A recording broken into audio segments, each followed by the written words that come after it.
Ang mga estatwa ng Moai sa isla ng Easter ay nilikha ng mga taong Rapa Nui, ang katutubong Polynesian na naninirahan sa isla.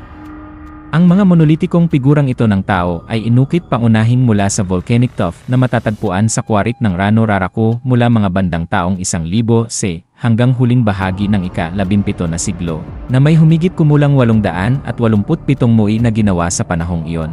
Ang mga estatwa ay ginawa upang alalahanin ang mga mahalagang ninuno at nagsilbing mga representasyon ng mga deipikadong pinunong ninuno na pinaniniwalaang may supernatural na kapangyarihang nagpoprotekta sa komunidad. Ang proseso ay kinabibilangan ng pagkuha ng bato direkta mula sa bulkanikong crater ng Rano Raraku, pag-ukit ng mga estatwa sa iba't ibang yugto ng pagkakumpleto, at pagkatapos ay pagdadala sa mga ito. Ang ilan ay may bigat na hanggang 82 tonelada patungo sa mga plataporma ng bato na tinatawag na ahu sa paligid ng perimeter ng isla.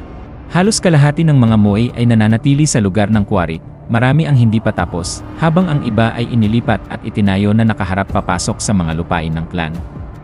Ang mga Moai ay kilala sa kanilang malalaking ulo, na bumubuo ng halos 3 kawalo ng taas ng estatwa, at sa kawalan ng mga paa. Sinasagisag nila ang mga buhay na mukha, o aringa ora, ng mga ninuno na naglalaman ng dakilang mana, espiritual na kapangyarihan, karunungan, at dignidad. Ang tradisyon ng pag-ukit ng Moai ay isang natatanging kultural na penomeno na binuo ng mga Polynesian na nanirahan sa Rapa Nui ng walang panlabas na impluensya. Ang mga mananakop na Polynesian ay dumating sa isla ng Easter mga 1,000 taon na ang nakalilipas, naglayag ng libu-libong milya sa ibabaw ng karagatang Pasipiko upang manirahan sa isa sa mga pinaka-isolated na lugar sa mundo.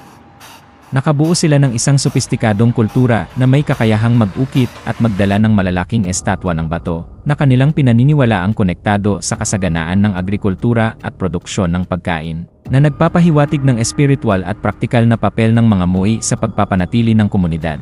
Ang mga taong Rapa Nui ay lumikha ng mga estatwa ng Moai pangunahing upang parangalan at alalahanin ang mga mahalagang ninuno at mga pinuno na pumanaw na. Ang mga estatwang ito ay kumakatawan sa aringa ora, ang mga buhay na mukha ng mga deipikadong ninuno na pinaniniwalaang may taglay na supernatural na kapangyarihan, o mana, na maaaring magbigay ng kapakinabangan at proteksyon sa komunidad.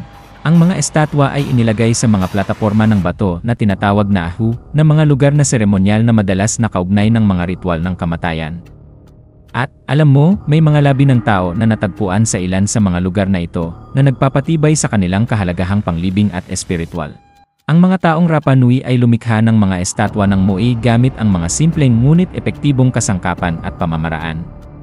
Ang pangunahing mga kasangkapang pang-ukit ay tinatawag na toki, mga handheld na chisel na gawa sa basalt, isang napakatigas na batong bulkaniko na matatagpuan sa isla ng Easter.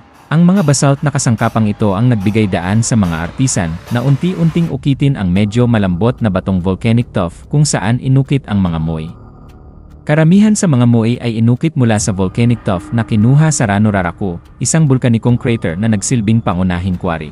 Pagkatapos ng pag-ukit, ang mga Moai ay inilipat ng ilang kilometro patungo sa kanilang mga huling lokasyon sa mga plataporma ng bato na tinatawag na ahu.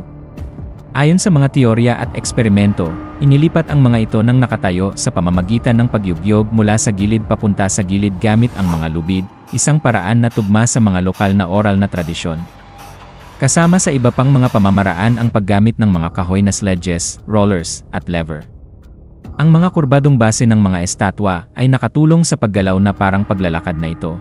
Ang ilang Moai ay pinalamutyan ng malalaking silindrikong pulang sombrerong skorya na tinatawag na pukao. Ang mga ito ay inukit ng hiwalay at inilipat gamit ang parbuckling teknike, pag-roll ng pukao pataas sa mga rampa gamit ang mga lubid upang mailagay ito sa ibabaw ng mga estatwa. Ang mga paniniwalang espiritual na nagtulak sa mga taong Rapa Nui na lumikha ng mga estatwa ng Moai ay nakasentro sa pagsamba sa mga ninuno at sa konsepto ng mana, isang banal na espiritual na kapangyarihan. Ang mga Moai ay inukit upang katawanin ang mga espiritu ng mga mahalagang ninuno, mga pinuno, o mga ulo ng angkan, na pinaniniwala ang patuloy na nakakaapekto at nagpoprotekta sa buhay na komunidad sa pamamagitan ng kanilang supernatural na kapangyarihan. Presensya at proteksyon ng mga ninuno, ang mga Moai ay kumakatawan sa aringa ora, ang mga buhay na mukha ng mga deipikadong ninuno na pinaniniwala ang nagbabantay sa kanilang mga inapo at mga lupain ng clan, tinitiyak ang kalusugan, kasaganaan, pagkamayabong at proteksyon. Karamihan sa mga estatwa ay nakaharap papasok sa mga nayon na sumasagisag sa ganitong uri ng pangangalaga. Paglilipat at pagkatawan ng mana, pinaniniwalaan ng mga Rapa Nui na ang espiritual na enerhiya o mana ay maaaring mailipat sa mga moy, kaya't ang mga estatwa ay higit pa sa simbolo. Itinuturing silang tunay na katawan o pagpapalawig ng espiritual na diwa ng mga ninuno. Pagiging tagapamagitan ng mga daigdig, ang mga moai ay nagsilbing tagapamagitan sa pagitan ng mundong lupa at ng espiritual o banal na mundo na nag-ugnay sa mga buhay sa kanilang mga ninuno at mga Diyos. Sosyal at panrelihiyong otoridad, ang mga estatwa ay sumasagisag sa otoridad at kapangyarihan, parehong panrelihiyon at pampolitika, na kumakatawan sa mga pinakamataas na pinuno at mga ulo ng angkan. Pinatitibay nito ang sosyal na hierarkiya at ang banal na kalikasan ng pamumuno sa lipunang Rapa Nui. Ang mga moai ay inukit bilang malalaking monolitikong estatwa na may mga ulo na hindi proporsyonal na malaki, mga 3 kawalo ng kabuang taas ng estatwa. Ang pagpapalabis na ito ay nagbibigay diin sa mga tampok ng mukha tulad ng malalapad na ilong, matitibay na baba, malalalim na butas ng mata, at hugis parihabang mga tainga na nagkakaiba-iba sa bawat estatwa, na nagpapahiwatig ng mga individual na representasyon ng mga ninuno. Salungat sa karaniwang maling akala na ang mga moai ay mga ulo lamang, sila ay may buong torso at kung minsan ay may inukit na likod. Maraming estatwa ang tila ulo lamang dahil bahagyang nakabaon ang mga ito, lalo na ang mga nasa kwarik ng Rano Raraku.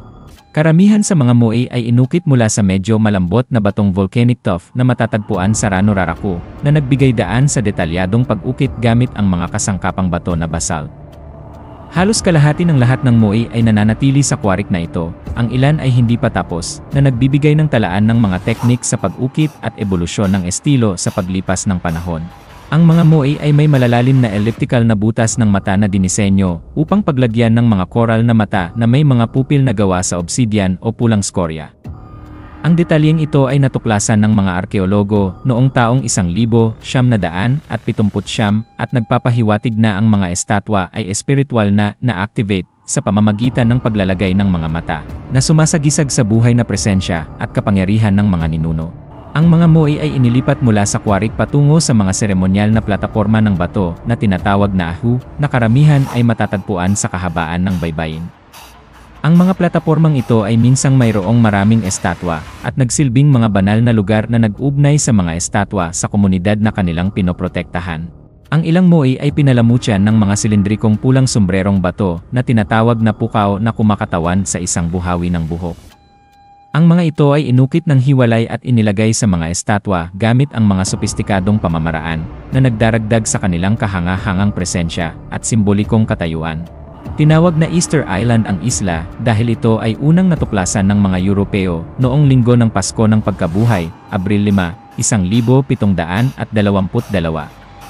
Ang Dutch na manlalakbay na si Jacob Roggeveen, na nanguna sa ekspedisyon, ang nagbigay ng pangalang Paasche-Eland, na sa Dutch ay nangangahulugang Easter Island, bilang paggunita sa araw ng kanilang pagdating.